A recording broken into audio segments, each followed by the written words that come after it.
Se luchaba y se competía mucho más por la gloria que por los recursos económicos.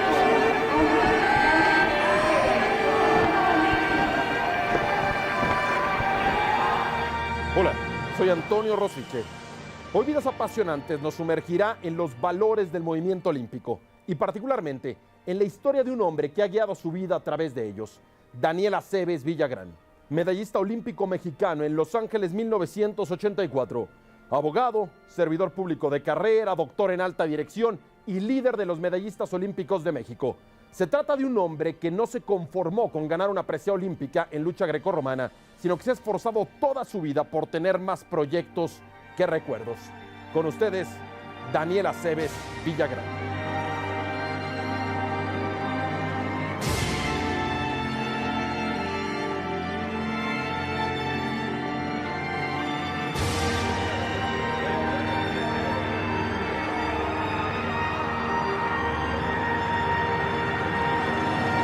Soy Daniel Aceves Villagrán, medallista de plata de los Juegos Olímpicos de Los Ángeles en 1984.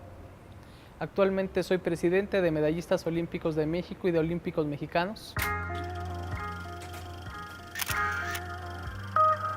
Mi papá fue luchador profesional.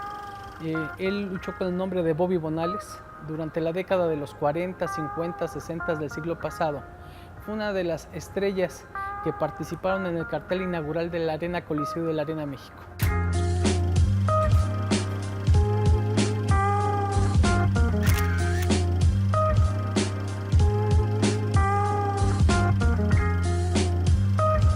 Nos llevó a nosotros un día en el Deportivo Guelató, que está en La Lagunilla, después de probar diferentes deportes, natación, clavados, box, lucha, llegar a un quinto piso donde estaba precisamente el colchón.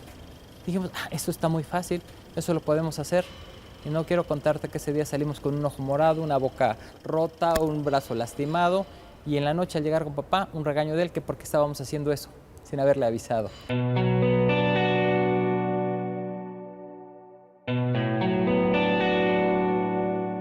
Yo llego a practicar la lucha como un niño gordito, con obesidad, y me doy cuenta que al empezar a hacer la práctica de lo que hacen los luchadores, empiezo a bajar de peso de manera acelerada. Eso me motiva, porque a pesar de no tener muchas facultades que pudieran observar algunos entrenadores, sí fue siempre perseverante, constante. Llegaba antes y me iba después de los entrenamientos, así fue siempre. Creo que la gran diferencia que él tiene como persona y en su momento como gran atleta es que es muy estratega. Él siempre fue muy estratega, él siempre veía a sus contrincantes, los analizaba y tenía en la mente qué iba a hacer. Los dos estábamos buscando imponer nuestro estilo, sobre todo yo con una guardia zurda, como siempre lo generé en la lucha, y él con la guardia derecha.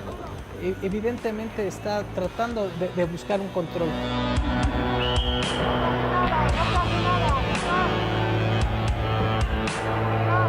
Yo no era un luchador muy fuerte, yo fundamentalmente era rápido, técnico, y en muchas ocasiones cuando luchabas con los europeos, con los asiáticos, que evidentemente eran más fuertes, a mí me daba placer moverme con mucha rapidez y poder dominarlos o anotarles puntos a través de los movimientos.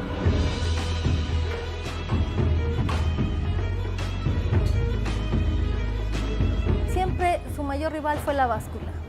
El dar el peso para él era una dificultad muy grande porque en la categoría que él competía, que eran los entre 48 y 52 kilogramos, realmente pues su físico, pues él era fuerte, pues obviamente no tenía de dónde bajar.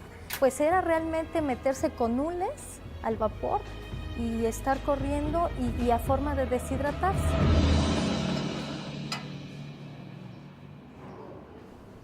México es un país apasionado por la lucha libre, pero no por la lucha clásica, la lucha grecorromana.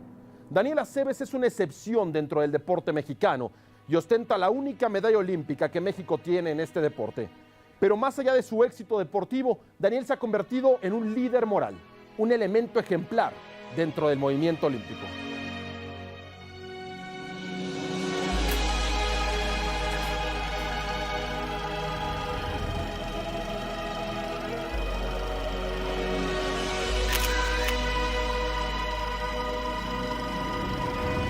había yo tenido combates con Turquía, con Ecuador, con China, con Finlandia, y estaba yo instalado en esta final contra Atsuki Miyahara de Japón. Sin duda alguna, lo que se siente en el deporte de alta competencia muchas veces no es entendible. Hay un gran estrés, una gran preocupación, insomnio y sobre todo esa lucha que se da contra la báscula en los deportes de contacto. La cobertura pues no era muy amplia, es en específico para esa disciplina de la lucha. Pero bueno, con aquellas pequeñas chispas que nos daba la radio, algunos medios impresos, pues pudimos advertir el rol de competencia que él tenía. Entonces, bueno, nosotros a nuestro modo analizábamos un poquito a los rivales, sabíamos a quiénes ya les había ganado ya. De repente, pues a través de la televisión, pues escuchamos que va a disputar la final olímpica.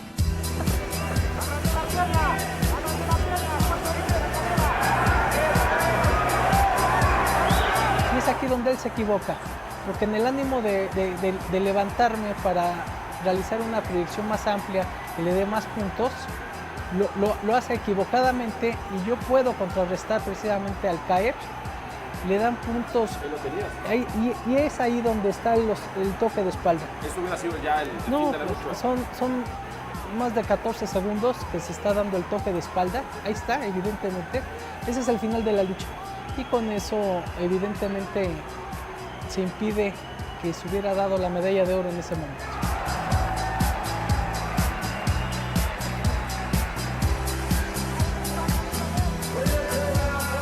Yo me consideraba muy autodidacta. Yo sabía o yo entendía qué es lo que tenía que hacer en esa final. Y me concentré en eso. Y ya cuando llegó el momento, el desfile para la medalla de oro,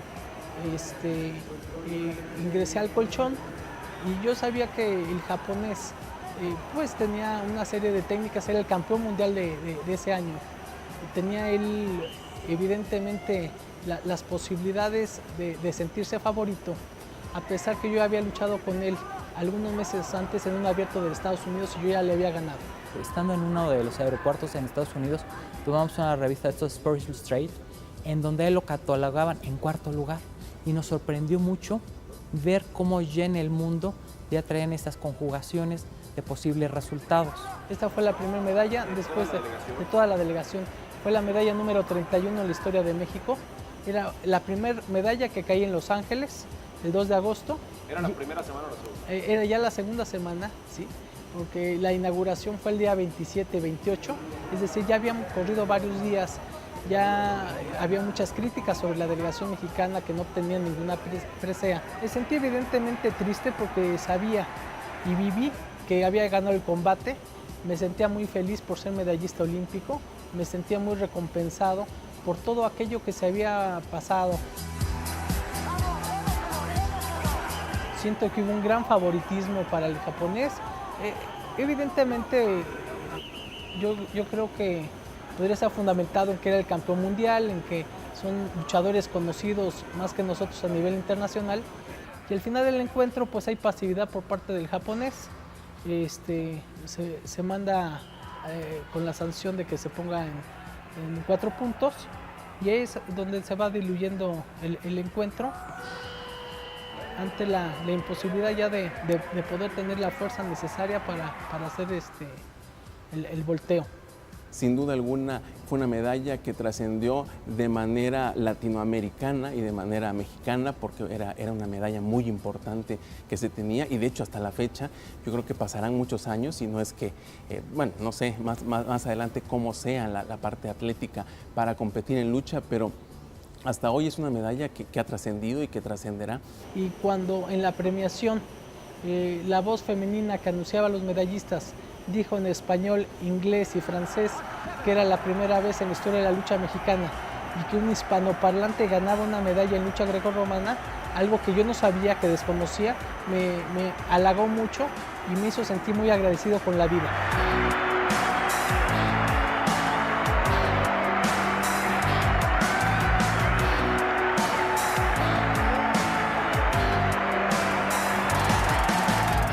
No, fue padrísimo porque a los 2-3 días La comunidad se organiza, la gente vivía muy cerca de ahí del mercado. Los propios locatarios que nos conocían por el negocio que te platicaba de nuestro padre, llegan en una camionetita descubierta y nos hacen dar toda una vuelta, todo un paseo ahí. Nos entregan unas canastas de frutas, unas flores del mercado. El día de hoy, a más de 30 años incluso de haber obtenido esa presea, creo que la familia valora incluso más cada año lo que significa el simbolismo de esa presea. Daniel siempre se caracterizó por ser un hombre, un niño, un adolescente y un hombre sumamente disciplinado. Lo hizo ser un mejor ser humano, lo hizo ser un hombre mucho más comprometido con el deporte, con su familia y con la propia sociedad, ¿no? Él siempre ha dicho que le quiere devolver algo a la sociedad.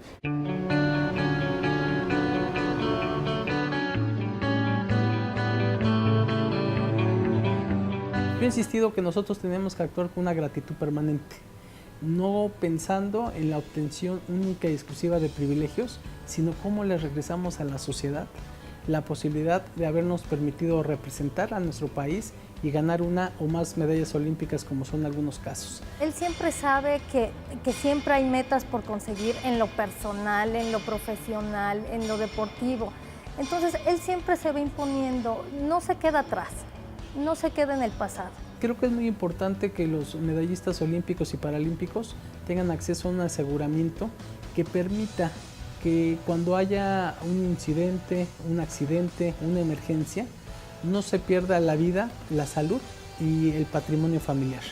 Y nosotros estamos generando como medallistas olímpicos una propuesta que estaremos planteando en diferentes foros para que en el Paseo de la Reforma, en una de las zonas emblemáticas de la Ciudad de México, se pueda instalar este muro de los Premios Nacionales de Deporte. Creo que aquí lo importante es hacer un homenaje a todas estas generaciones que alguna vez fueron el espejo de la sociedad y que por méritos propios en deportes adaptados, paralímpicos, olímpicos y profesionales le han dado lustre a nuestro país. Después de tantos años, Daniel sigue luchando. Ahora lo hace a favor de los medallistas olímpicos mexicanos y lo hace para conformar un grupo que aporte algo a la sociedad. También se empeña en promover los valores de la Carta Olímpica, pero sobre todo se empeña por seguir viviendo una vida apasionante. Yo soy Antonio Rosique. Hasta muy pronto.